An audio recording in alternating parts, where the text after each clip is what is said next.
आप कैसे हैं बेटा? आज हम फिर मिलते हैं आपके साथ लेसन 5 में, जिसका नाम है वर्किंग ऑफ इंस्टीट्यूशन, और ये लेसन का 4th नंबर वीडियो है जिसका नाम है पॉलिटिकल एग्जीक्यूटिव। ओके, तो हमने इसके पिछले वीडियो में देखा था आपको लेजिस्लेचर के बारे में कि कोई भी एक्ट, कोई भी अमेंडमेंट, कोई भी न्यू रूल का इम्प्लीमेंट कैसे होता है। ठीक है, देखा था कि मेन जो एक्शंस है या फंक्शंस है आपके पार्लियामेंट में होते हैं, और पार्लियामेंट के पार्ट्स कितने हैं हमने ये भी देखा था। मेनली आपको पार्लियामेंट के 3 पार्ट्स होते हैं, the president, the upper house and lower house. Lower house और अपर हाउस में देखा कि सबसे जो पावरफुल है वो आपका लोकसभा होता है। क्यों? क्योंकि उसके मेंबर जो हैं डायरेक्ट पीपल द्वारा इलेक्टेड होते हैं, और जो राज्यसभा के मेंबर होते हैं वो इनडायरेक्ट इलेक्टेड होते हैं। जबकि राज्यसभा का मेंबर्स जो होते हैं प्रत्येक 6 ईयर्स के बाद रिटायर होते हैं, जबकि members of Lok Sabha every 5 years लोकसभाएँ डिसॉल्व हो जाती है, लोकसभाएँ भंग हो जाती है। और फिर जब इलेक्शंस होती है तो उसके मेंबर क्या होते हैं, इलेक्ट होते हैं, और फिर मंत्रिमंडल जो है, कैबिनेट मिनिस्टर जो है आपको इस्टेब्लिश होते हैं। ये हमने पिछले वीडियो में, वीडियो नंबर 3 में देखा है। अगर अभी तक आप उसको नहीं देखे हैं तो आप यूट्यूब पर जा करके देख लें। ओके, आइए हम बात करते हैं नंबर नेक्स्ट की, वीडियो नंबर 4, जिसका नाम है, टॉपिक है 5.3 पॉलिटिकल एग्जीक्यूटिव। ओके, तो प्लीज लिसन केयरफुली। तो do you remember the story of the office memorandum with which we started this chapter. जैसा कि अब लेसन के स्टार्टिंग में हम लोगों ने एक मेमोरेंडम पढ़ा था, ऑफिस मेमोरेंडम, जिसको बोलते हैं मंडल आयोग, जिसमें 27% रिजर्वेशन की बात की गई थी एजुकेशनली सोशली बैकवर्ड क्लास के लिए। तो आपको याद होगा कि भूल गए आप लोग? याद है ना? Okay, very good. We found out the person who signed the document did not take this decisions. यानी कि उसमें देखा था कि जिस पर्सन का वहाँ पर साइन था वो वास्तव में अकेले वो डिसीजन नहीं लिया था। उसको डिसीजन लेने में या उसको एक्ट को अमेंडमेंट होने में या इम्प्लीमेंट होने में कई सारे संस्थाओं का, कई सारे लोगों का, मेंबर्स का उसमें इम्पोर्टेंट रोल था। ठीक है, काफ़ी डिस्कशन डिबेट होने के बाद वो डिसीजन जो है लिया गया था। He was only scrutinizing the policy decisions take by someone else, which noted the role of the prime minister in taking that decision, but we also know that he would not have taken that decisions if he did not have support from the Lok Sabha। यानी कि जो decision Lok Sabha में द्वारा ली गई थी, उधर prime minister का support कितना है। अगर सपोर्ट नहीं करते प्राइम मिनिस्टर तो वो रूल जो है रूल नहीं बनता, वो एक्ट जो है रूल नहीं बनता। तो in that since he was only executing the wishes of the parliament, thus at different level of any government we find functionaries who take day-to-day decisions but do not exercise supreme power on the behalf of the people। यानी कि जो members of parliament होते हैं वो कैसे day by day जो भी decision होता है, जो भी वर्क होता है, उसे कैसे डिसीजन लिया जाता है, और डिस्कशन जो होने के बाद all those functionaries are collectively known as the executive. और जो भी लोकसभा में वर्क होते हैं, मेंबर ऑफ लोकसभा के द्वारा जो कोई भी वर्क होता है उसे क्या बोलते हैं? एग्जीक्यूटिव बोलते हैं, कार्यपालिका बोलते हैं। एक्चुअली वो कार्य करता है, क्या करता है? जो रूल्स बनते हैं, जो नियम कानून बनते हैं, उसके अकॉर्डिंग जो है वर्क करने वाले जो सिस्टम होते हैं उसे क्या बोलते हैं? एग्जीक्यूटिव बोलते हैं, उसको कार्यपालिका या कार्यपालक बोलते हैं। Okay, they are called executive because they are in the charge of the execution of the policy of government। इसलिए एग्जीक्यूटिव इसलिए बोलते हैं कि जो भी पॉलिसी होता है, जो भी गवर्नमेंट की नीतियाँ होती हैं, रूल्स होते हैं, ये क्या उसको एग्जीक्यूशन करते हैं, उस पर वर्क करते हैं, उसको देखते हैं, उसको फॉलो अप करते हैं। ठीक है, thus when we talk about the government we usually means of executive। जब भी हम लोग गवर्नमेंट की बात करें तो हम किसकी बात करते हैं? एग्जीक्यूटिव की। इसीलिए कहा था कि who is the head of government? Who is the head of government? Prime Minister or President? Prime Minister. The head of government is Prime Minister, but the head of state, head of the country, President। देखते हैं आगे, political and permanent executive. देखिए, political and permanent executive दो type का होता है। एक होते हैं परमानेंट, एक होते हैं आपको पॉलिटिकल। तो परमानेंट एग्जीक्यूटिव क्या होते हैं और पॉलिटिकल क्या होते हैं, हम देखने का प्रयास करेंगे। तो इसमें 2 मेंबर्स होते हैं।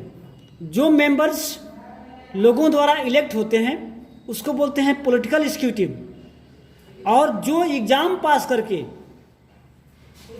जिनकी अपॉइंटमेंट होती है, जिनकी नियुक्ति होती है, उन्हें बोलते हैं क्या, परमानेंट एग्जीक्यूटिव। पॉलिटिकल एग्जीक्यूटिव का कार्यकाल केवल 5 ईयर्स होता है। अगर मैं खाद्य मंत्री हूँ, शिक्षा मंत्री हूँ, तो मेरा काम कितना है, केवल 5 ईयर्स। मैं 5 ईयर्स के बाद फिर इलेक्शन होगा, कंटेस्ट करूँगा, जीतूंगा तो आगे मंत्री बनूंगा, नहीं तो अपने घर रवाना हो जाऊँगा। लेकिन जो परमानेंट एग्जीक्यूटिव है वो एक बार अगर उनकी नौकरी लग गई, अपॉइंटमेंट हो गई, तो पूरे ईयर्स यानी कि 60 साल तक जितना उसका कार्यकाल होता है उतने टाइम पीरियड तक वो रहेगा। उसको क्या बोलते हैं, परमानेंट एग्जीक्यूटिव। जैसे आपका डिस्ट्रिक्ट, जैसे आपको बात करें हम जिला में बात करें तो एक होते हैं जिला परिषद, एक होते हैं डीएम। तो जो डिस्ट्रिक्ट मजिस्ट्रेट होते हैं वो उन्हें बोलते हैं परमानेंट एग्जीक्यूटिव। वो 5 वर्ष के बाद हटते नहीं हैं, जितना वर्ष उनका ड्यूटी होता है उतना वर्ष रहते हैं, चाहे वो आपके जिला में हो चाहे अदर डिस्ट्रिक्ट में हो। लेकिन जो जिला परिषद हैं वो क्या होते हैं, आफ्टर 5 ईयर्स उनकी कहानी समाप्त हो जाती है। फिर इलेक्शन कंटेस्ट करते हैं, चुनाव जीतते हैं, तो फिर क्या करते हैं, वो किसी न किसी चीज़ का डिपार्टमेंट का मंत्री बनते हैं। तो उसको बोलते हैं परमानेंट एंड पॉलिटिकल एग्जीक्यूटिव। तो आइए देखते हैं इसको कैसे हम पढ़ेंगे। In a democratic country, 2 categories make up the executive. One that elected by the people for the specific period is called the political executive. इसमें बताया आप लोगों को भी। और political leaders who take the big decisions fall in this category. और इसमें सबसे पावरफुल कौन है, political executive। क्यों, क्योंकि ये लोगों द्वारा, हाँ। In the second category, people are appointed on a long term basis. और इसमें दूसरा होता है कि लोगों को नौकरी मिलती है, लोग अपॉइंट होते हैं लॉन्ग टर्म के लिए, 60 साल के लिए, 40 साल के लिए, अपने पूरे लाइफ के लिए। वैसे उन्हें क्या बोलते हैं, परमानेंट एग्जीक्यूटिव बोलते हैं। This is called the permanent executive. और सिविल सर्विसेज, उसे क्या बोलते हैं, सिविल सर्विसेज बोलते हैं। Person working in civil services are called the civil servant भी बोलते हैं उसको। Okay, they remain in office even when the ruling party changes. अगर मान लो कि किसी पार्टी की सरकार है, बीजेपी की सरकार है, अगर बीजेपी की सरकार हट भी गई तो जो क्या है, जो पॉलिटिकल एग्जीक्यूटिव है वो, जो परमानेंट एग्जीक्यूटिव है वो रहेंगे ही रहेंगे। चाहे किसी की भी सरकार आए, जो डीएम साहब हैं वो बदलेंगे नहीं। जो आपके मुख्य सचिव होते हैं वो चेंज नहीं होते हैं। जो पॉलिटिकल एग्जीक्यूटिव होते हैं वहीं क्यों चेंज होते हैं, जो परमानेंट होते हैं वो चेंज सरकार के बदलने से नहीं होते हैं, चाहे किसी की सरकार आए या जाए। The remain of office when the ruling party change. These officers work under political executive and assist them in the carrying out of day-to-day administration. Can you recall the role of political and non-political executive? क्या बता सकते हैं कि political non-political executive का role क्या है, क्या work है, इनकी क्या फंक्शन है? तो आपको मैं बता दूं, चर्चा कर दूं एक बार कि जितने भी डिसीजन लेने हैं, जितने भी फंक्शन करने हैं, जो उनका विचार होता है किसका होता है, पॉलिटिकल एग्जीक्यूटिव का होता है। और पॉलिटिकल एग्जीक्यूटिव के बताए गए कार्यों को करना या सजेस्ट करना किसका काम होता है, परमानेंट एग्जीक्यूटिव का। यानी कि परमानेंट एग्जीक्यूटिव केवल सजेस्ट कर सकते हैं कि सर ऐसा नहीं वैसे किया जाए, सर ये नहीं ये भी कर सकते हैं, लेकिन फाइनल डिसीजन किसका होगा, पॉलिटिकल एग्जीक्यूटिव का। क्यों, क्योंकि एक ही बात लोगों द्वारा चुने होते हैं। तो ये बात करते हैं कुछ पॉइंट्स पर कि कौन ज़्यादा पावरफुल होता है, पॉलिटिकल एग्जीक्यूटिव या परमानेंट एग्जीक्यूटिव, और होता है तो क्यों। Okay, you might ask why does the political executive have more power than the non political executive. सबसे बड़ी बात है कि पॉलिटिकल एग्जीक्यूटिव जो है पढ़ा लिखा भी उतना नहीं होते हैं, और परमानेंट एग्जीक्यूटिव जो है पढ़ लिख के आते हैं, एग्जाम फेस करके आते हैं, कई सारी एग्जामिनेशन के बाद उनको नियुक्ति होती है। तो फिर क्यों होता है, तो why the minister more powerful than the civil servant. जो मिनिस्टर होते हैं, अब एक मंत्री आ जाते हैं तो क्या होते हैं, डीएम साहब लगते हैं दुम हिलाने। ऐसा इसलिए होता है कि जो मिनिस्टर्स होते हैं लोगों का रिप्रेजेंटेटिव होते हैं, उन्हें बोलते हैं पॉलिटिकल एग्जीक्यूटिव, और जो सिविल सर्वेंट यानी कि जो आपके डिस्ट्रिक्ट मजिस्ट्रेट होते हैं, अधिकारी होते हैं, वो क्या होते हैं, वो परमानेंट एग्जीक्यूटिव होते हैं, वो लोगों द्वारा एक्ट नहीं होते हैं। ओके, इसीलिए आगे थे the civil servant is usually more educated and has more expert knowledge of the subject. हालांकि जो परमानेंट एग्जीक्यूटिव होते हैं उन्हें ज़्यादा नॉलेज होता है, अधिक पढ़े लिखे होते हैं, फिर भी the advisor working in the finance minister who know more about economics than the finance minister, जो अगर मान लीजिए कि फाइनेंस मिनिस्टर होते हैं उनसे अधिक पढ़ा लिखा जो है उनका सचिव होता है, सेक्रेटरी होता है या उनका एडवाइजर होता है, लेकिन बात उनकी नहीं होती है, बात किनकी लगती है, किनकी बात ज़्यादा वैल्यू होती है, तो पॉलिटिकल एग्जीक्यूटिव की। ठीक है, sometimes the ministers may know very little about the technical matter that comes under their ministry. This would easily happen in ministry like defense, industries, health, science and the technology, mining etc. यानी कैसे बहुत सारे department है जिसमें जो मंत्री होते हैं उसको उस डिपार्टमेंट की नॉलेज बिल्कुल ही नहीं होती है। ठीक है, कि इलेक्शन कंटेस्ट करते हैं और उनको मंत्रिमंडल द्वारा ये डिपार्टमेंट है मिल जाता है, लेकिन उसमें वर्क, उसका जो अनुभव है, जो नॉलेज है बिल्कुल नहीं होता है। फिर वर्क कैसे होता है, तो जो उसके परमानेंट एग्जीक्यूटिव होते हैं, जो परमानेंट जो है क्या बोलते हैं उसको, एग्जीक्यूटिव होते हैं, वो उन्हें सजेस्ट करते हैं, वे उन्हें हेल्प करते हैं कि अब ये वर्क ऐसे होगा, ये वर्क ऐसे करना चाहिए। Okay, why should the ministers have the final से दिस मैटर्स। लेकिन इतना होने के बाद भी ना नॉलेज है ना उनको एक्सपीरियंस है, फिर भी फाइनल डिसीजन होने का क्यों होता है, क्यों डिसीजन होने का फाइनल होता है, क्योंकि क्या है, वे लोगों द्वारा इलेक्ट होते हैं, इसलिए उनका डिसीजन जो है फाइनल माना जाता है। देखते हैं, the reason is very simple, in a democracy we will of the people is supreme. यानी कि जो डेमोक्रेसी में क्या आता है, लोगों की इच्छाएं सर्वोपरि होती है और लोग क्या करते हैं, पॉलिटिकल एग्जीक्यूटिव को इलेक्ट करके सेंड करते हैं। The minister is elected by the people and दस empowered exercise the will of the people on their behalf. She is finally answerable to the people for the consequence of her decisions.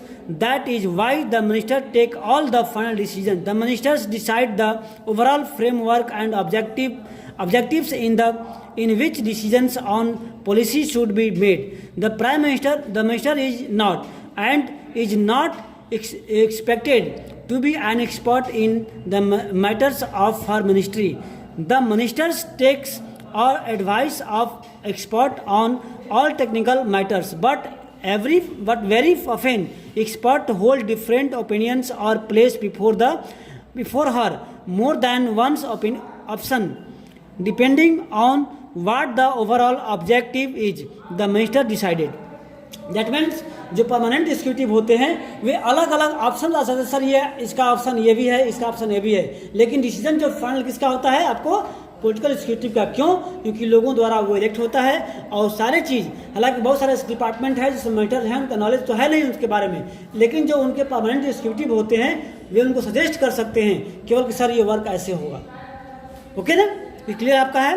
चलते next देखते हैं, usually this happen in any large organization, those who understand the overall picture take the most important decision, not the expert. यानी कि जो भी हमारे democratic जो आपके एग्जीक्यूटिव हैं उसमें जो भी डिसीजंस होता है वो किसके द्वारा होता है, आपका पॉलिटिकल एग्जीक्यूटिव के द्वारा होता है। तो the expert can tell the route but some with a large view decide the destination. In a democracy elected minister perform this role. यानी कि डेमोक्रेसी में जो भी इलेक्टेड मेंबर्स होते हैं वो क्या करते हैं, अपना रोल प्ले करते हैं, इंपॉर्टेंट रोल प्ले करते हैं आपके पॉलिटिकल एग्जीक्यूटिव। तो अभी आपने देखा इस वीडियो में कि सबसे अधिक पावरफुल कौन होता है और क्यों होता है, पॉलिटिकल एग्जीक्यूटिव होते हैं या फिर परमानेंट एग्जीक्यूटिव होते हैं। तो आपने देखा कि परमानेंट एग्जीक्यूटिव केवल उनको सजेस्ट कर सकते हैं, उनको ऑप्शन दे सकते हैं, सर ये भी ऑप्शन है, ये भी ऑप्शन है, ये भी ऑप्शन है, लेकिन मानना ना मानना पॉलिटिकल एग्जीक्यूटिव के अंडर में है। पॉलिटिकल एग्जीक्यूटिव चाहे तो मान सकता है, चाहे तो वेरी गुड बेटा। तो फिर हम मिलते हैं नेक्स्ट वीडियो में, नेक्स्ट क्लास में, तब तक के लिए गुड बाय।